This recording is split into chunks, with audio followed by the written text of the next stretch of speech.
subject matter this important. We've chatted extensively about the water crisis and what will it mean if we actually do reach day zero in Cape Town. A date has been set now in April, but there's one group that hasn't been given a fair amount of attention as yet, and it's the more I think about it, the gravity kind of weighs in. I'm talking about our furry little friends. What about our animals? So for this week's Into the Wild segment, we are joined by the lovely Tara McGowan from the SPCA, and she's here to give us some insight into what they're planning and also give us pet owners and farmers. Yes. Farmers, that's the one that really hit home for me now. Some valuable advice. So thank you so much for joining us. Thank you for the work that you do on a daily basis. I would imagine that's evolved somewhat in recent times.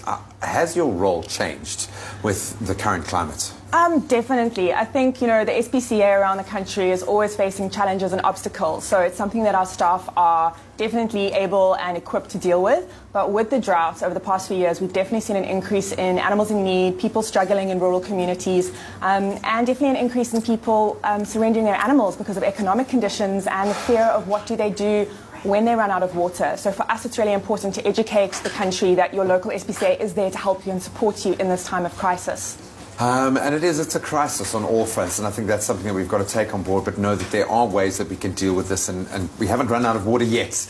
But I think the huge focus has been on the Western Cape, and we seem to think that this is localized to here, but the country, sub-Saharan Africa, is in a state of drought at the moment. The whole country needs to be concerned. Definitely. Obviously, in Cape Town itself, it's critical at the moment, and for SPCAs around the Western Cape, they're all struggling in terms of raising awareness, trying to save water, have it in reserves. But as you mentioned, around the country, there are SPCAs that are really needing support because, for the instance in the Eastern Cape, people there have also been suffering from a drought, and it's not necessarily getting as much exposure as Cape Town itself. So we really want to implore the public to support your local SPCA because they all need support, and communities also need our services desperately. We've seen that in so many communities where there's been natural disasters, Hout Bay, for instance, where the animal outreach programs end up becoming a gateway to the community because you guys have been embedded within those communities for years, building up to that crisis. And I would imagine the same is happening now, especially in rural areas. You mentioned those that are cut off, maybe not getting the press that Cape Town is getting at the moment. Rural farmers must be hit very hard by the crisis. How are you connecting with them?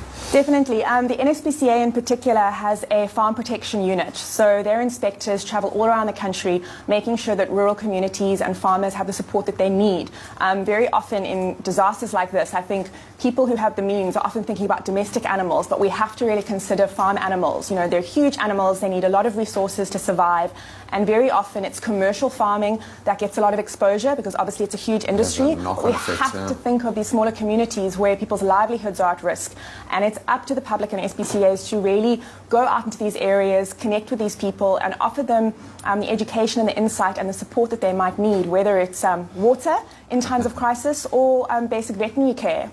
Money, money, money. We're going to talk about what exactly you need.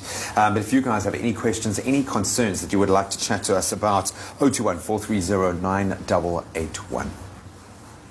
Thank you so much, Graham. Sticking with that subject right now, Western Cape citizens have been on very high alert as we all anxiously fear the day we open our taps to no running water, a disaster that will have dire effects on our beloved mother city. However, just this week it was announced that day zero has been pushed out 4 days from the 12th of April until the 16th of April, a sign that the city and the citizens are beginning to take serious action. Now, on the line with me this morning, we have Mayoral Committee Member for Safety, Security and Social Services, Alderman J.P. Smith, who is here to answer all our day zero questions. Alderman, lovely to connect with you again. Morning, Ian. Lovely. Listen, yes, of course, on